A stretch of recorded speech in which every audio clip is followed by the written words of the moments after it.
Hello and welcome back to the Low to High podcast. I'm your host, John Sullivan. I'm here today with my co-host, Ann Evans. Ann? What's up, everybody?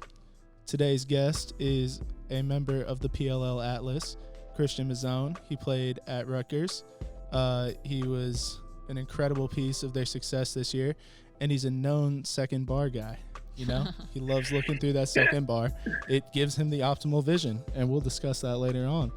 But thank you so much for coming on, man. We really appreciate you coming on such short notice. We were supposed to have Greg. He'll be on next week, but you stepped up and filled the role. Yeah, appreciate it. You know? Yeah. Real team player. No problem, guys. Thanks. Yeah, no problem. Thanks for having me on. I guess the two bars might claim the fame now, unfortunately. Hey, I mean, it's not a terrible one. You're scoring goals with it. That's why everybody loves it. If you were just out there looking bad, everyone would be like, oh, God, this guy. But everyone's like, hey, look at him go. He doesn't even need tilt. You're an inspiration to all the kids out there with second bar. Yeah, you absolutely are. That's true. I've always been not the swaggiest looking guy, I guess. Hey, that doesn't matter when the ball's in the back of the net and you're celebrating, does it? No, that's true. It's all about production. Indeed it is, and you definitely are good at that. Yeah, so why don't we go ahead and start off just with a little bit about your history in the sport of lacrosse, how you got into the sport, kind of like your youth memories and all of that stuff. Yeah, so I grew up in Stony Brook on Long Island, and that goes to Ward Melville High School. And so how Ward Melville works is 3 towns, Stony Brook, Oldfield, and Setauket, that's to the high school. So the youth program, my dad was my first coach. I have 2 older brothers that did the same thing, played through the system. I played with the same kids my entire life growing up. I never went to go play for any select teams like the Long Island Express or anything like that. We really stayed together, but we still competed against the best travel teams in those summer tournaments, which was an interesting kind of dynamic because, we didn't have the horses that some of those teams had. They have so many players from all over the place, but we still competed against them. So I think that's kind of where I got my style of high compete level, empty the tank and stuff. And then that chemistry kind of led us to my senior year at Ward Melville, where we won our first state championship since 2000. It was a 13-year drought. I graduated in 2013, and we went undefeated, #1 ranked team in the country. So it was kind of cool to see that conclude like that, just being with your boys who you grew up playing with, and then it concludes with, the best possible way it could end with winning a state championship and going undefeated. So it's kind of a cool story and something I really kind of hold dear to my heart. And I'm still thinking about those guys whenever I step on the field because they're really the ones who kind of shaped the way I play. I loved that. I was in high school then. I went into high school in 2011. So, that would have been watching you as I went into my junior year. And I loved all the highlight videos that would come out and stuff like that. And your team was an inspiration to me, even though we were all in high school at the same time. You guys made me feel like, I could go out there and be a lot better than I was at the time. And I was playing in Indiana, so it was a weird, dynamic of different skill levels.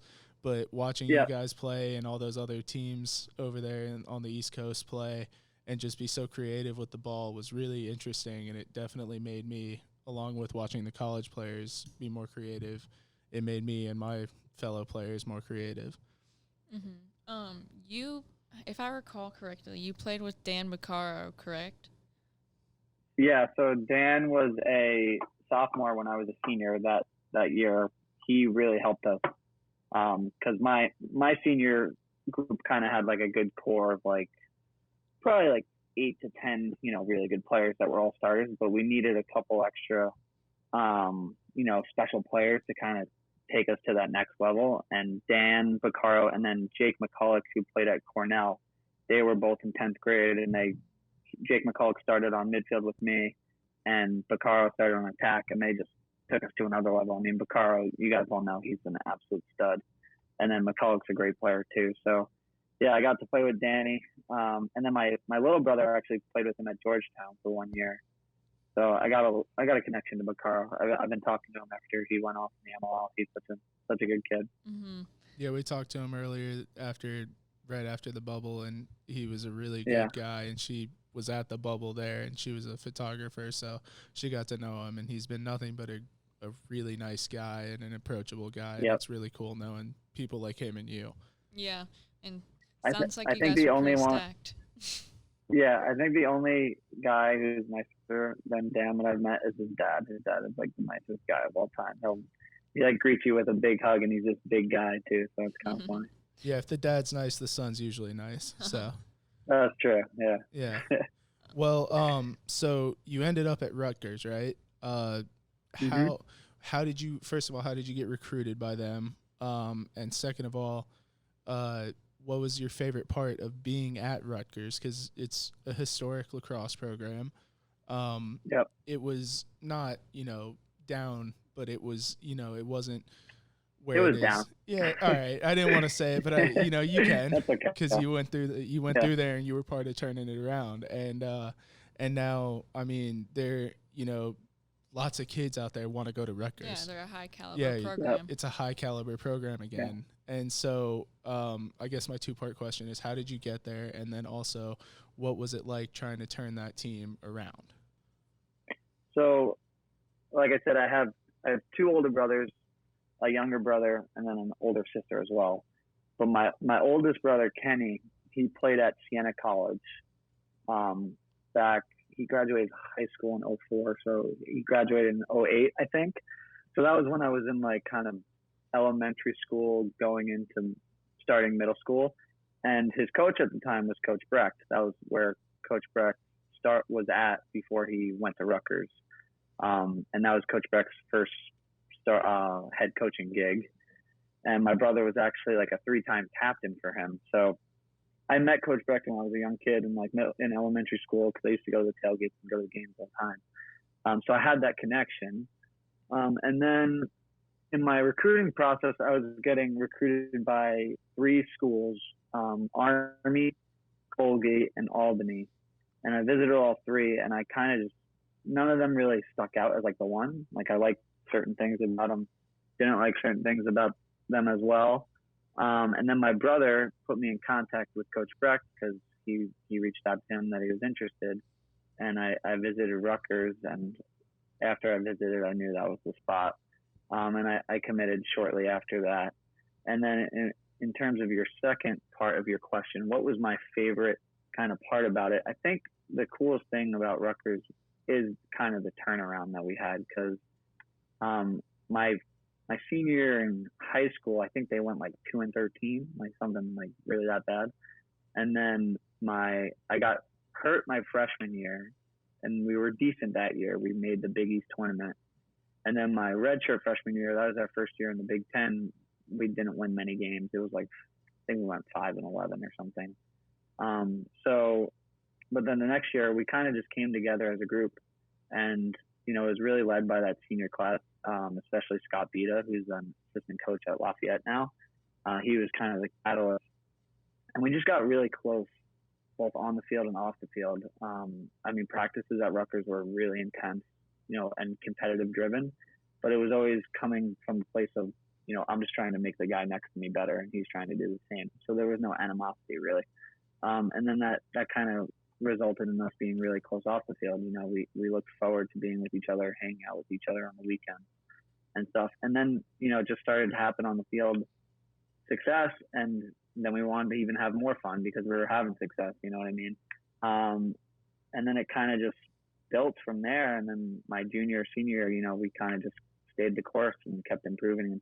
So I think it's just really cool to go to a program like that and see how down we actually were, and see how much big of a part you and your class and your teammates had in making it the program it is today. Because like you said, it's a place that people want to go to now. So that's awesome for us. That's awesome for Coach Brecht.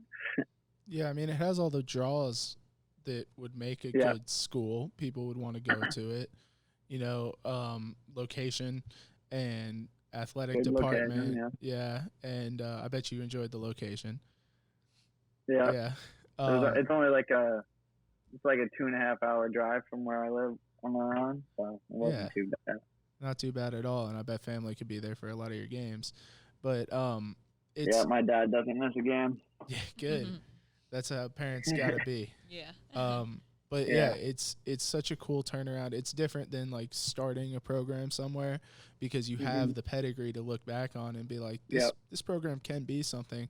And then it all comes down to work ethic and a good coach being able to harness the power of a team. And that seems to have all come together, and now you've got good recruits coming in. But what team is a team that you also saw improve during your time in college that you guys played every year that you think is up and coming, like people should look out for? That's an interesting question. I just thought of it. Thank you. Yeah. Honestly, I would say the team that really sticks out to me that I was most impressed with is actually Richmond, because we played them. We played them, I think, my redshirt freshman year, and they smoked us, like absolutely destroyed us. They had this kid Mitch Goldberg back in the day, who was he lit us up for like 5 goals, I think. But because we played them too, the year I was hurt, my true freshman year, when that was their first year as a program, and they were competitive, but we beat them pretty handily. And then just to see that like improvement from literally year 1 to year 2 was insane. And now, I mean, like they're always, a dark horse to upset someone. I mean, it seems like they upset an ACC team every year. Oh yeah, so I was gonna say early in the season, Duke could probably lose to Dan. Yeah. I think the coach's name is Dan. Chamati or something like that, but he's doing a great job. And I actually had a friend who played with me at Ward Melville who went there, and he can't speak highly of Richmond, any more highly of Richmond. And actually, when we went there, it was a pretty cool, nice, pretty school, kind of in a small town of Virginia. So I just think it's kind of a desirable school, and they have a great lacrosse program and a great head coach. So that's kind of just the first one that came to my head, but I think it's a pretty good answer, honestly. Yeah, no, they definitely have gotten significantly better from their first season, and they seem to always be gracing our Instagram feed with something or another. Some fun content. Yeah, they're one to look out for sure. Yeah, I just thought of that, and I think I'm gonna ask that to the guys who just graduated college and who are in college. Yeah, because that's a fun one. But here at Loda High, we love draft stories. So why don't you tell us a little bit about your experience getting drafted? And if I'm correct, I believe you played for the Blaze for a season. And then kind of tell us a little bit about how you transitioned from like playing for the Blaze and then playing for the Archers. Gotcha. So when I got drafted, the PLL didn't exist. It was 2018 draft when I was in the draft, and I actually got drafted by the Ohio Machine. Okay. And that season, I went to like one practice, and then they never activated me for a game, which really ticked me off, but it's all good. So what ended up happening was the Machine actually got disbanded after everyone left for the PLL because the ML was, I think, trying to like restructure a little bit. And the Blaze were able to pick me up in some sort of like player acquisition draft thing. I don't know. It gets confusing with all the drafts. But playing with the Blaze was really fun. I'm happy that was my first real professional experience.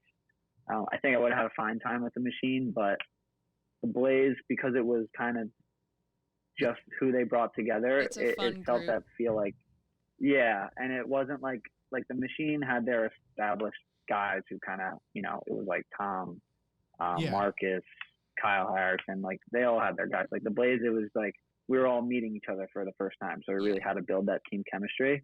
And it was such a fun group to play with because there was so much Canadian and Fox influence, which I really like, and I like to play with those type of guys. So it was just so much fun, and we fell short of winning the championship, but we achieved more than any other Blaze team ever did, which is, good a good thing to have on your resume. But and then transitioning to the PLL, that was always my plan with the Blaze. I knew I wasn't going to be a part of the first wave of players going to the PLL because no one really knew about me.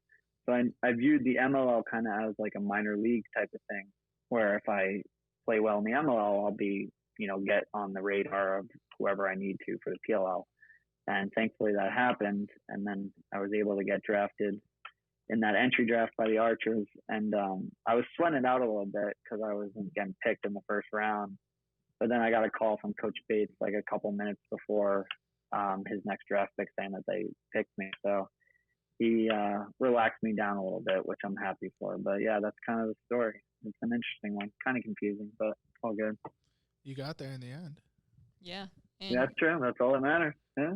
You're doing some big things now. Yeah. Yeah. So wasn't Scott Ratliff on the Blaze, or had he gone by the time you were there? He had gone already. Okay. Yeah, he had gone already, but he was on the Blaze before. Yeah, but you play with him now. So what's it like having somebody who's that dynamic with the pole, who you can run and have complete confidence with that he can either find you on the cut or that he can pull up and shoot it, and you guys know that it's most likely at least on cage? Yeah, so while I was at Rutgers, I actually played defensive midfield for like 3 years. But in that time, we kind of implemented kind of what Brown was doing. It was kind of Brown and Rutgers doing the same thing at the same time, where we were just pushing transition at all times. So I was staying on the field a lot, and I was encouraged by our coaching staff to push transition when you can, and then stay on for early offense. And it was really why we were able to do that is because we had a pretty dynamic rope unit. And one of them was a pole, and his name was Zach Sikora, and he was a shorty who transitioned to pole. So he had skills with it, kind of like Ratliff does. Obviously not as skilled as Ratliff is, but, a similar type of dude. So I've had experience playing with that. And then when I got to the Archers, Ratliff was pretty excited because he knew I was a guy who could push transition with him. Because even though Dominique and McNeil are great D-mids, they're not really pushing too much transition and playing, some early offense. So Ratliff was very excited about that. And I think we meshed pretty well together. We both understand spacing. We're in transition in odd number situations. So he's great to play with, and he's just like a energizer bunny, you know what I mean? And whenever he makes one of those special plays, it's just a huge momentum shift. So it's great to have him on my side. I wouldn't like playing against him. So even when I think of him, I can't think of him like in a picture form, like he's running. When I think of him, it's just like a clip of him running with the ball down the field. He can't stand still. So yeah, he's an impressive guy. Picks up a ground ball to the cage. Yeah, exactly. He's an impressive guy to be a part of a team with. And yeah, I just wanted to know, how that was able to change your game, because it's got to help you at least somewhat to know that, okay, that pole has the ball, but I mean, he's an offensive threat too, so I can maybe creep to some space and then be open for this shot.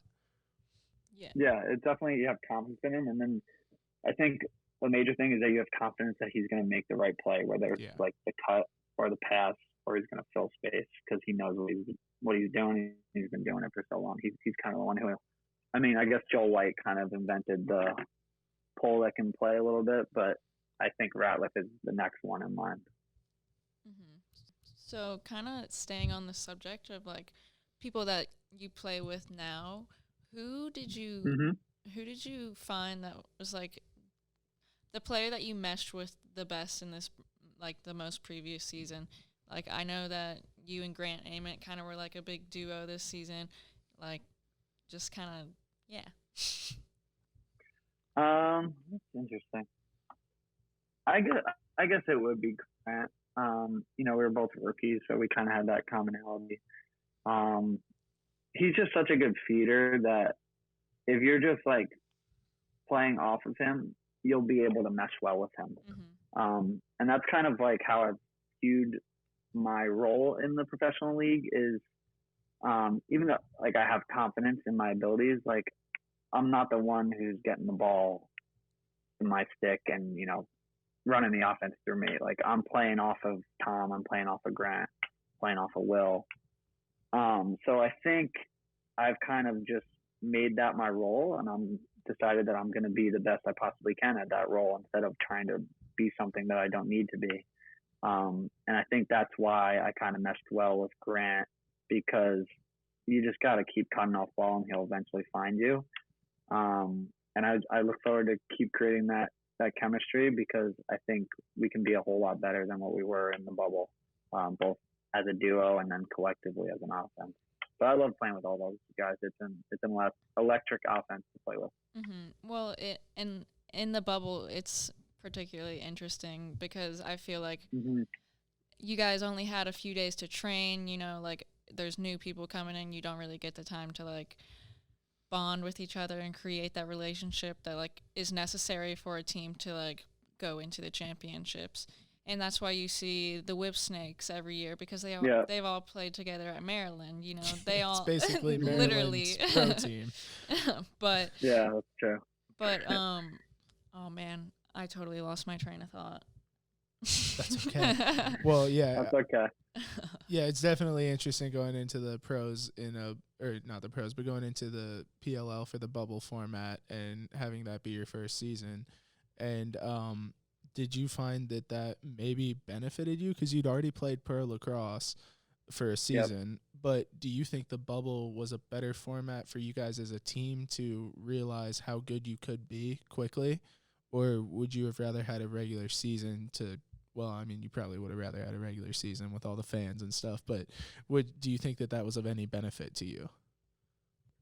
So I think it kind of goes twofold. I think going forward, the bubble is great for the Archers, because I think we really clicked as a group and kind of found our identity more, and kind of what we want to be going forward to the next season. I think if it was a full season for 2020, the Archers maybe would have had more success, because although we played well at times, I don't think we really played a full 60-minute game, or whatever the time is, 48 minutes, I think. Yeah, 12 times 4 is 48, right? Yes. Yeah, 48-minute game. So I think going forward, it will be very good for us. And in terms of me, I think the bubble was really good for me, because I was able to just lock in my spot. You know, I knew I was playing X amount of games, and I wasn't going to be worried about getting on a roster spot like it is during the season. So that really kind of calmed me down and just made me realize, all right, just go in and play your game and see what happens.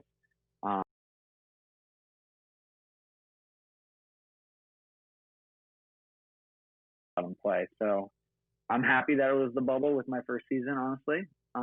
But I don't want to do it again. That's fair. I mean, I bet LeBron would say the same thing. Like, he'd probably be like, I'd never want to do that again. I'm happy I won the shit, but like, I never want to do that again. Yeah. But you said you recognized your role, and that probably had something to do with constantly being filling that role. And then, of course, knowing how you benefit the team the best is how you succeed, and it led to a lot of personal success for you and also success for the Archers. So that was a great thing to see. And I do love Rutgers. I have a lot of love for just the sport of lacrosse, but like I really love the red and the black and the white, and their shiny S's are definitely one of my favorites. Yeah, we got some swag at Rutgers, I know. Oh yeah, they're getting a whole new athletic facility too, because we used to share with the football team, but they're making one that's supposed to be done by winter for soccer and lacrosse, and it looks pretty sweet based on the pictures that Coach Brecht has shown us. Is it inside or outside? That's just another selling point.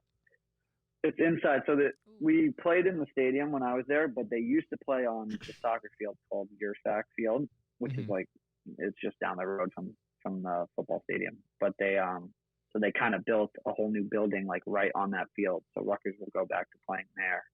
So it'll be good to have that, because the stadium was fun, but it kind of sucks when you're, even if there's a good amount of people there, it still kind of looks tiny. I was gonna say, watching the games, like it looked like fun, for the first 15 rows, and then it was just like this empty expanse above you. One day lacrosse will get to the point where those are full, but for now, I definitely think the smaller stadium format. I think Yersack Field would be a great PLL destination too, honestly. Hey, you got to call Paul. For, Get I on know. the phone. I got to let him know. Yep. New facilities. New Jersey's a great market. Mm-hmm. State School of New Jersey. That would be really cool to go back there and play. For sure. Kind of now that we're talking about, like, I guess the travel-based, like, form versus, like, city-based, like the MLL is, how do you think that benefits or does not benefit, like, the sport of lacrosse? Like, because I don't know if I'm kind of, like, I like to have a city, like, where I base, like, my teams out of. I don't know. It's just hard for me to pick a favorite because I'm so indecisive, but roll Woods, I guess. Yeah, honestly, I kind of really do love all the teams in the PLL. I can't really find too much wrong with any of the teams. So it is difficult without a city to attach yourself to, because a lot of people, if it was like the Boston Archers, people would be like, I love them or I hate them. Yeah. So, like, you can really make that decision based on cities, but you can't based on just, you know, a I guess rotating city, like traveling to all the cities type of I guess deal. you got to base it off like roster. Yeah. I know. Yeah.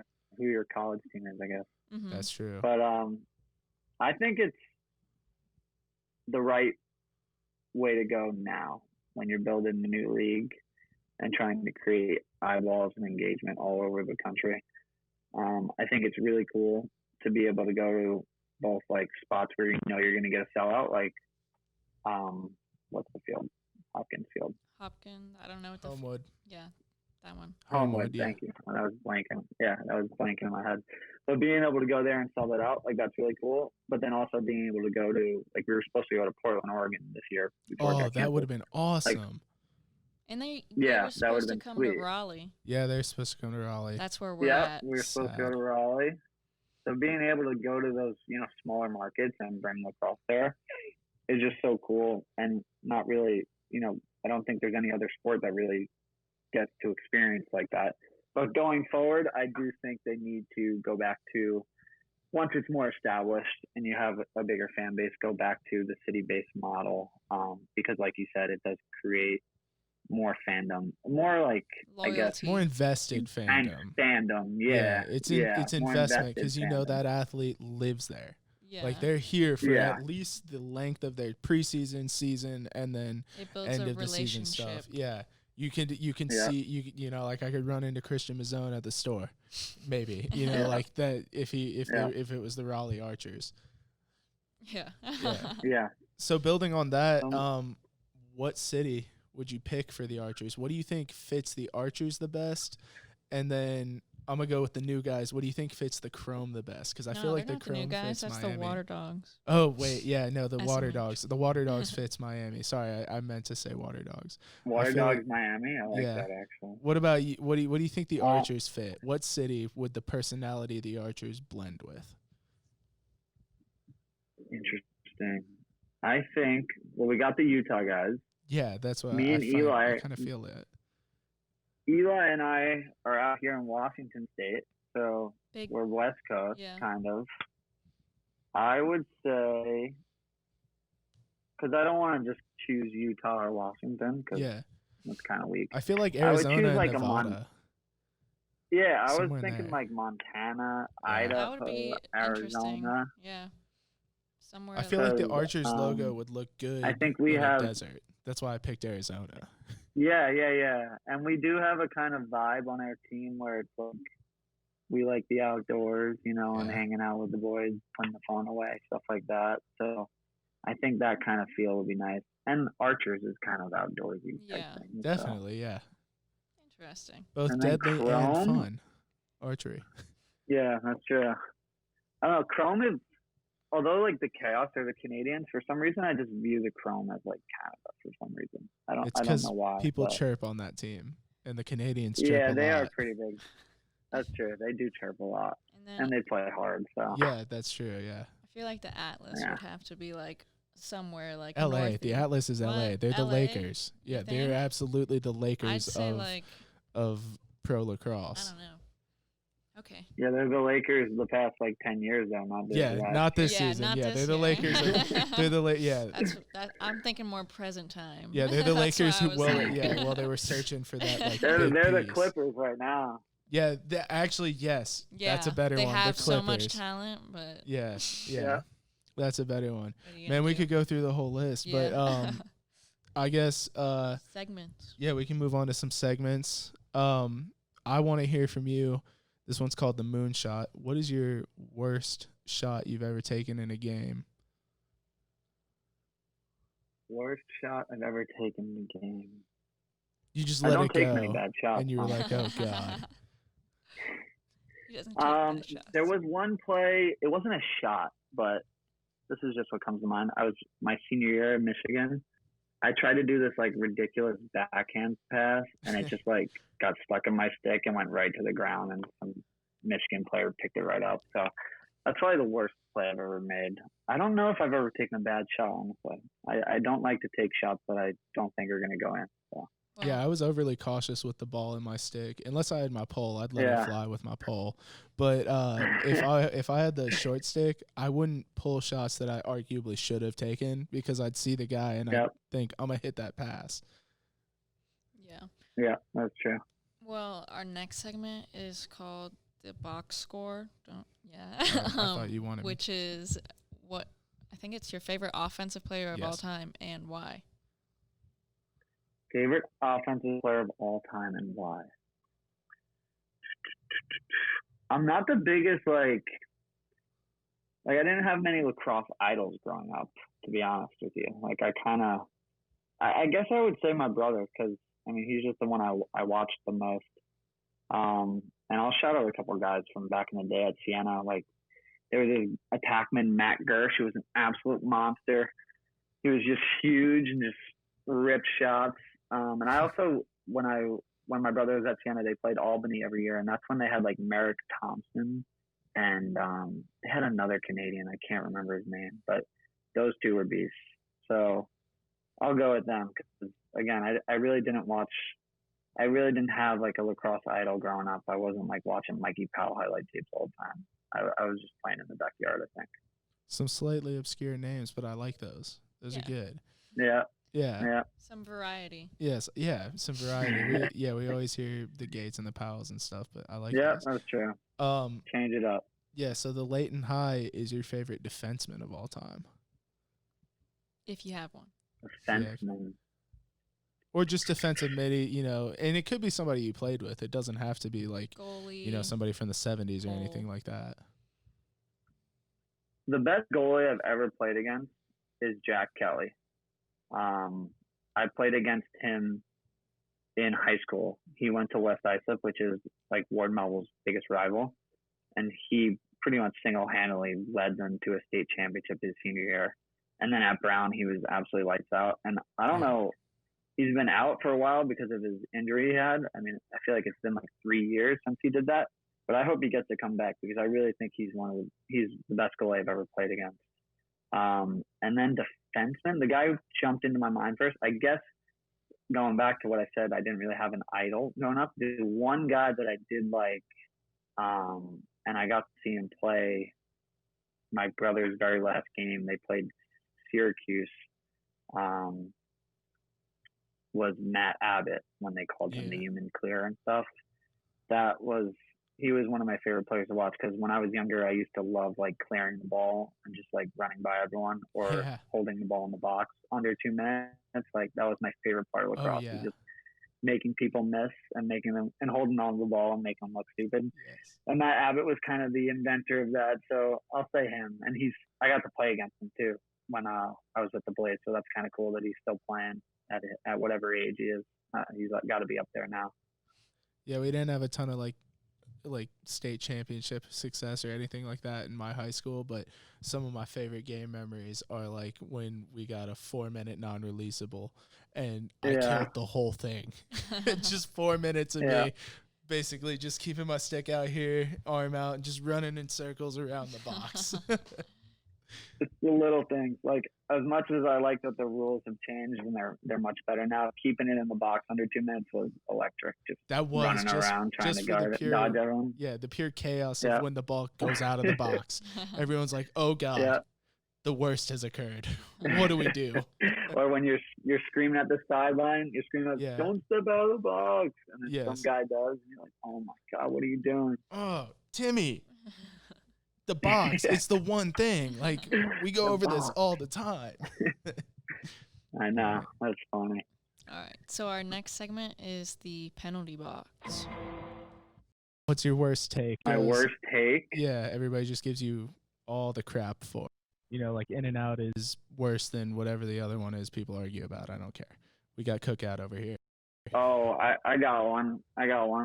I think Qdoba is better than Chipotle. Thank you. Thank you so much. It depend, honestly. You're welcome. I think we can be friends.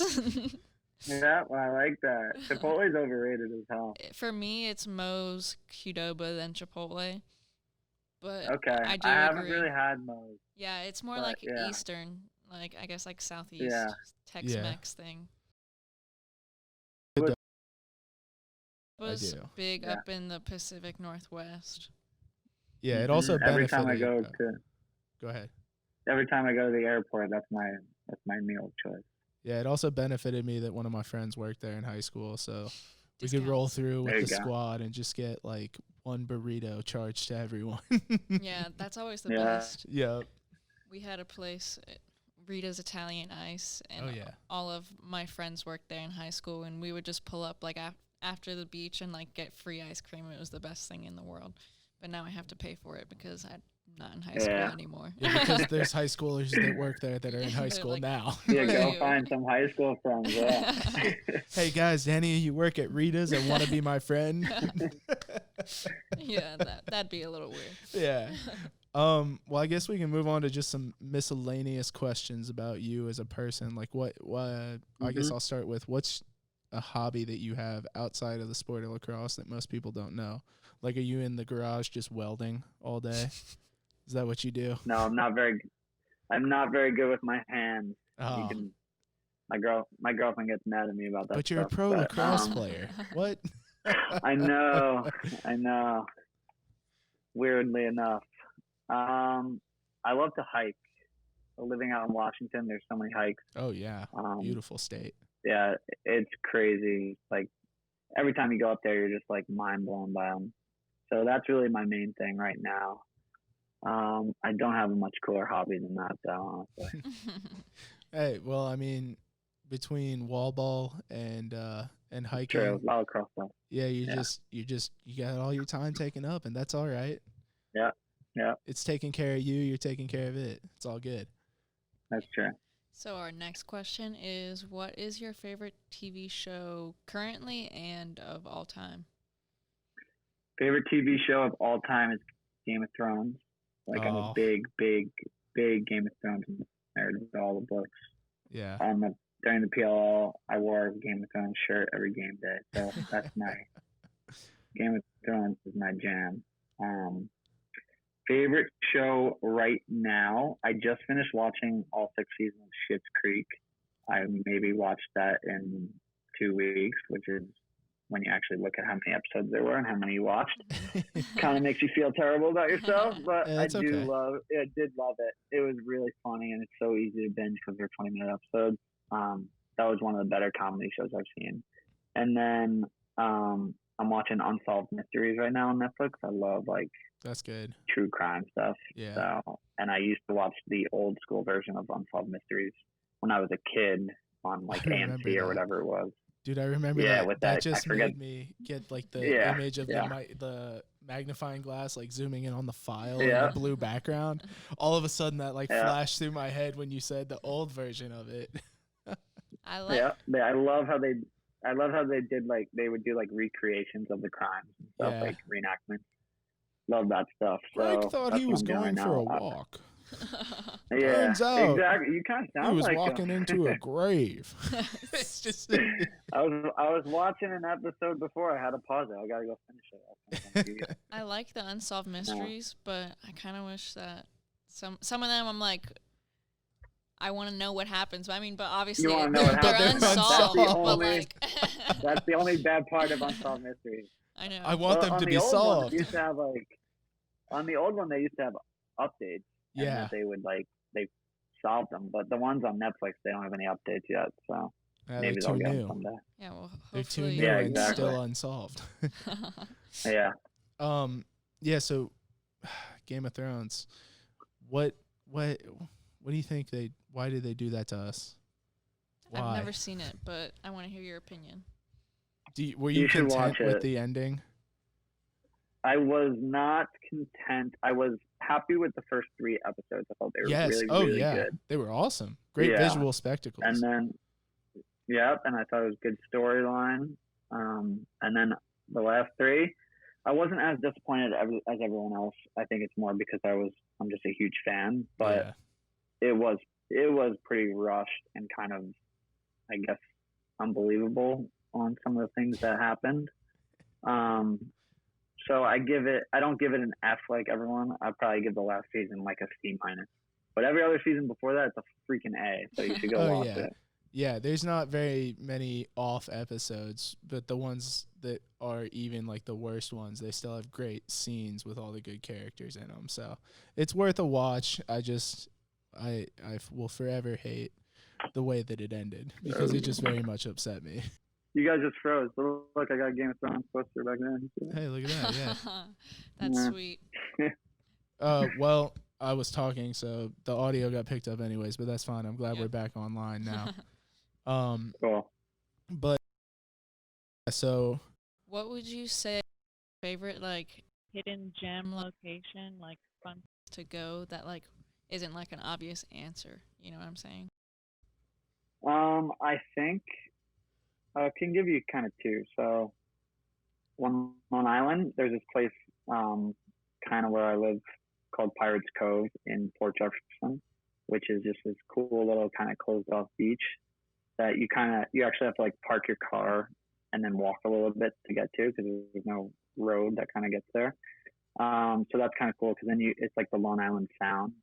That's the water there. So that was a peaceful spot that I would go to a lot. And then kind of a destination place that everyone should go to is Morocco. I went to Morocco last January, and my girlfriend and I, we stayed in Marrakesh for like the first part, and then we actually did a 4-day bus ride to the Sahara Desert. Then we slept in the Sahara Desert, rode camels and stuff. That was probably the coolest experience in my life. So if you ever want to go somewhere kind of different for vacation and you don't want to just go lay by the beach, Morocco's a cool spot. There's a lot of cool stuff to do, and it's a kind of like a up and coming city for tourism and stuff. So yeah, they got cool cities and good coffee and plenty of different like scenery locations to go to. I love the different geography of the world. I'm a history major, and as a result, I know a lot of geography because it takes place everywhere in the world. Yeah, and so I would love to go to Morocco and Egypt and other like North African places. I think that would be such a cool area to visit because it's very unique. I definitely. I do want to do more traveling because I didn't really get to do much when I was growing up. My girlfriend and I we had a trip to go to Thailand, but we're actually like postponing it because COVID's kind of taking us by storm. But that's going to be a cool trip. I like going to those different kind of spots that aren't, the most common, and kind of you can do things that you can't really do in other places. So I like being a little bit more adventurous than just a common vacation. Oh yeah, and you should rent a motorcycle in Thailand and just go for at least a day, just like cruise through the mountains, man. That'd be so cool. I really want to go to Thailand as well.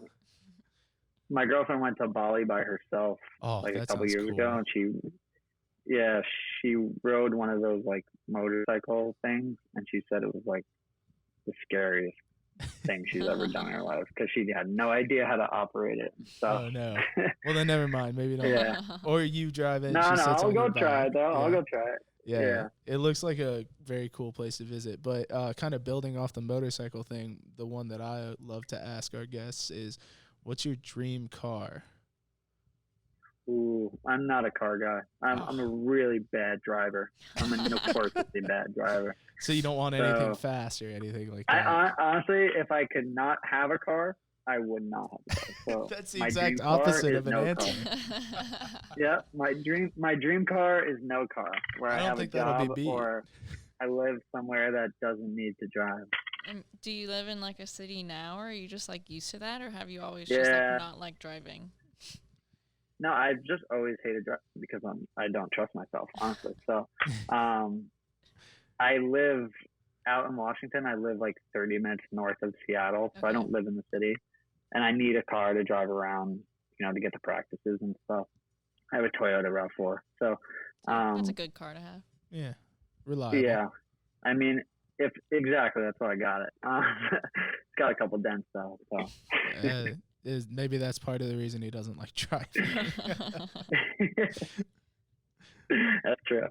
Don't get annoyed with me. That's the ending of this segment, I think. Okay, well, I mean, yeah, that's fine. That's the perfect, I guess, answer. Yeah. No one will ever have that again. Like, we've had Mustang. Somebody else will have Mustang for sure. We've already had like 3 people say the Lamborghini SUV, the Urus, but no one else will say no car, I think. You're going to be the only one. Better be unique, Yep. Absolutely. You want to hit him with the last one? Yep. So our last question for you is our kicker that we ask everyone.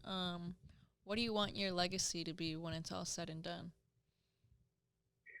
I want to be known as a guy who maybe didn't have the most talent in the world, gifted talent, but he worked his way both off the field by himself and just during the game with his effort to be one of the top players in the world. Because I really do think with where I'm at in my game and where I'm at with my confidence that I can be an elite player and not just kind of like a novelty, nice story type of thing.